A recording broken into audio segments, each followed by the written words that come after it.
What is up, everybody? Welcome in.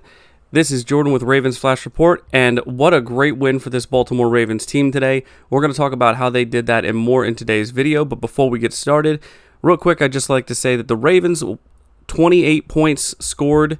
The rest of the AFC North today, 12 points scored. They're going to get a Super Bowl out of me. Believe that. Believe that.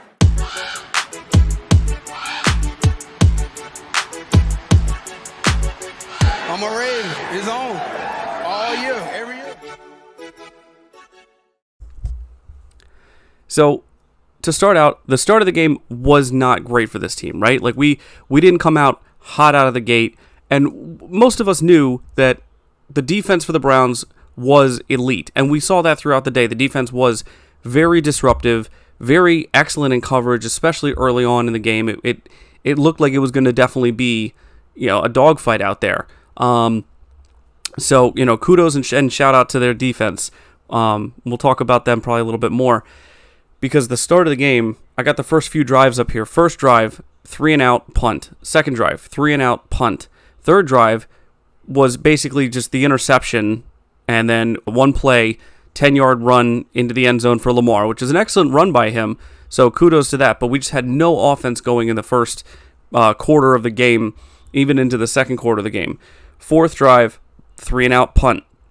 Fifth drive, we had 3 first downs in a row, so that was excellent to see. We had a huge run from Gus, then we got Zay Flowers was involved, then we got Mark Andrews involved, and then Lamar had the fumble. So, and that was just like PTSD of last week, and I was like, no, please don't let this game turn into that again, especially because the timing of it was sort of right around, and our offense wasn't even going that well to start, not even like in the Colts game, and to have that happen, I was like, oh, please don't let this team regress. But it got better after that. It's kind of funny how the Colts game got noticeably worse than that, but the rest of the game, we actually improved. So, Lamar's final numbers here, he ends up going 15 for 19 for 186 yards, 2 touchdowns, no interceptions, 3 sacks, and a passer rating of 142.5. He was very accurate on the day.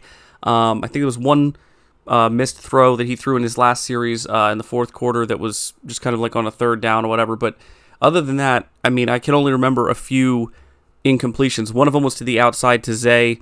That pass got broken up. And then a couple others, literally a couple others, because he only missed 4 on the day.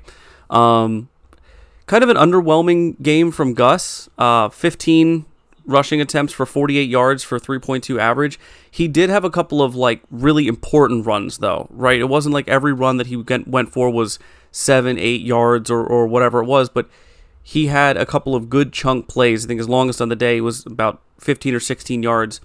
Good day on the ground from Lamar, obviously. Not the efficiency part, because he had 10 rushes for 20 yards, but he did have 2 touchdowns. And half of his yards came from that 1 touchdown run. It was our first score of the game.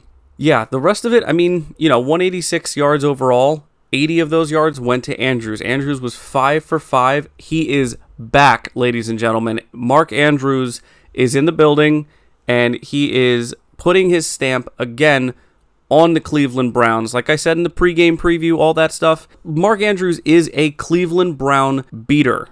But Andrews went 5 for 5, 80 yards, 2 touchdowns, and as good as the touchdowns were, and they were, that first touchdown was magnificent. He just went up there, and even my wife was watching, she's like, is he in triple coverage? And I'm like, basically, there's 3 guys around him, and he goes up and snatches that ball out of the air, and it was just a beautiful play by Lamar, beautiful catch by Andrews, but the play that he got 36 yards on earlier, where Lamar's, he's moving around in the pocket, he's about to get sacked, he steps up just off to the right side of the pocket there, and he has a guy right in his face, and he just tosses the ball out to the side, and Andrews is there, of course, catches it, slips a dude, and just gets upfield for another 25 yards after that. And it was just such a quintessential Lamar Jackson to Mark Andrews type of play. Some good contributions from other people. Zay Flowers, he had kind of a more quiet day, but he did have that nice catch, that beautiful catch along the sideline. So he ended up with a total of 4 targets for 3 receptions and 56 yards. That big one went for 43. Melvin Gordon, honestly, one catch, but 23 yards, and it really got the Ravens out of a hole there. There was a third down play, and it was a beautiful catch by him in coverage as well, too. The guy was, he had like about a step on him, and Lamar put it right where he needed to. That's what I was talking about earlier about Lamar's precision passing he was on point today. A couple of receptions by Gus Edwards, which is a little strange to see him out there, but he did look all right out there making those catches. Ricard with the huge catch again. Like I actually had that circled specifically because at that point in the game, that felt like the final dagger.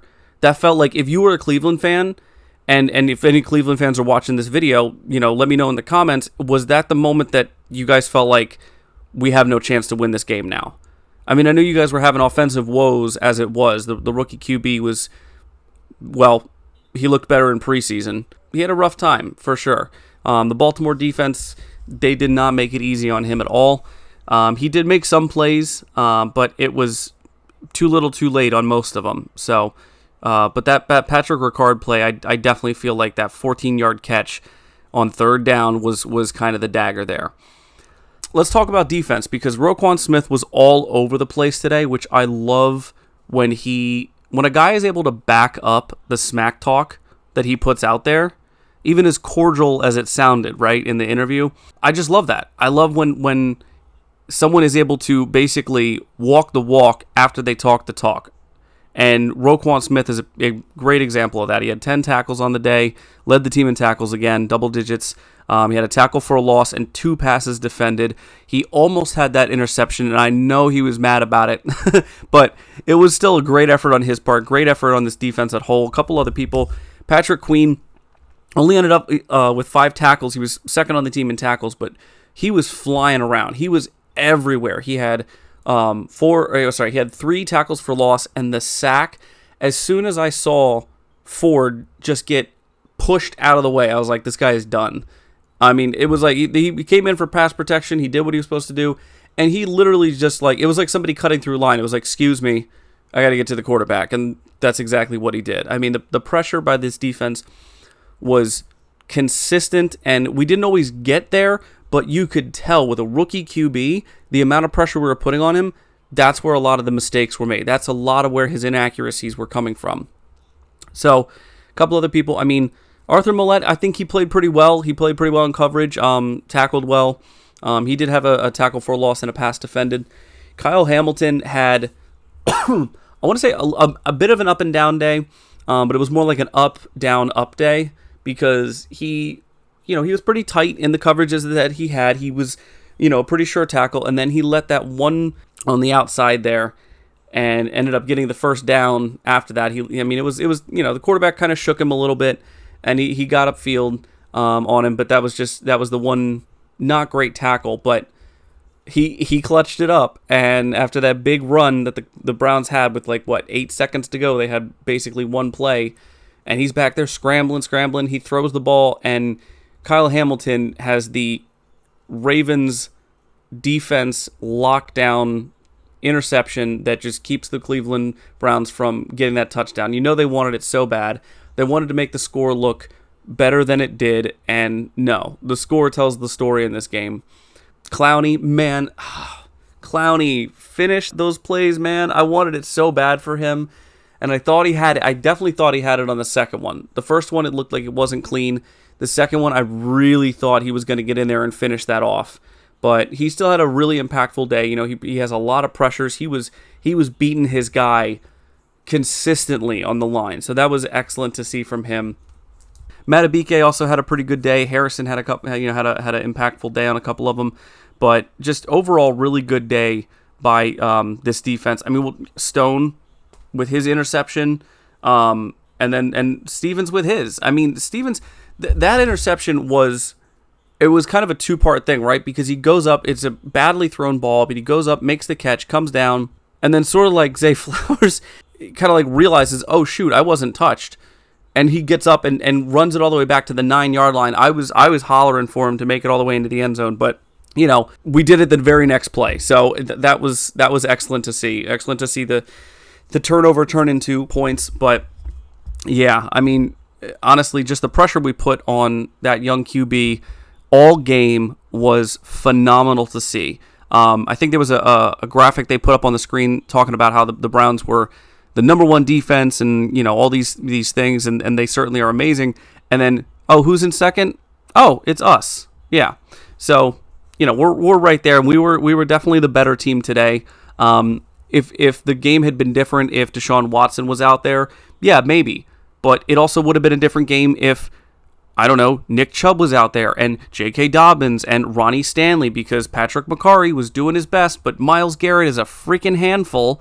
And I don't even know if Stanley they probably didn't want him coming back with that ankle or knee, just because they knew he would be facing Garrett a whole lot. So, it's a tough assignment for anybody, to be honest. I'm not gonna sit here and poo-poo on McCarry, but yeah, I mean, 124 rushing yards, just all over the board. I will say the penalties at the start of the game, they were bothering me, and we ended up having 8 penalties throughout the whole day. It was kind of a sloppy day on that end, but we ended up with the win. Really, really silent day from Amari Cooper, and to be honest, from Elijah Moore as well, except for when Roquan Smith came in and tried to tear his head off, which, again, if it's your team doing that, you're like, all jazzed up for it. But if you're a Browns fan, you watch that happen, it's like, all right, now you're just trying to hurt our guys or something. Obviously, that wasn't the case, but I love Roquan Smith's energy. I love his welcoming of the physical nature of his position. He's such a violent guy. He's just always ready to just cause a huge collision. I love that about his play. So, what's next for the Ravens? We're on to Pittsburgh. We are on to Pittsburgh. We're going to go into the Steelers' territory, and we are going to tell them why we are, just as we told the Browns this week, and we told the Bengals back in week 2, that the Ravens are the AFC North champs, and we're just basically going to do the same thing the Texans just did to them. Texans just beat the Steelers 30-6. First week of the season, 49ers, they only scored 7 points, and even against the Browns, when they beat the Browns basically with defensive touchdowns and one long throw to Pickens. So that seems to be the MO, right?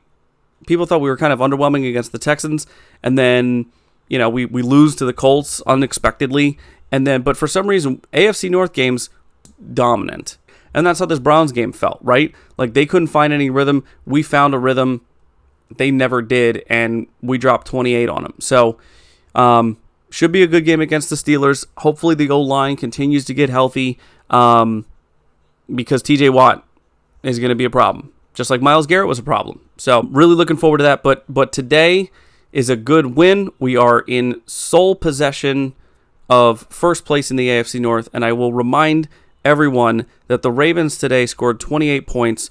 The rest of the AFC North scored a total of 12. So, actually, we're the only AFC North team to score a touchdown today.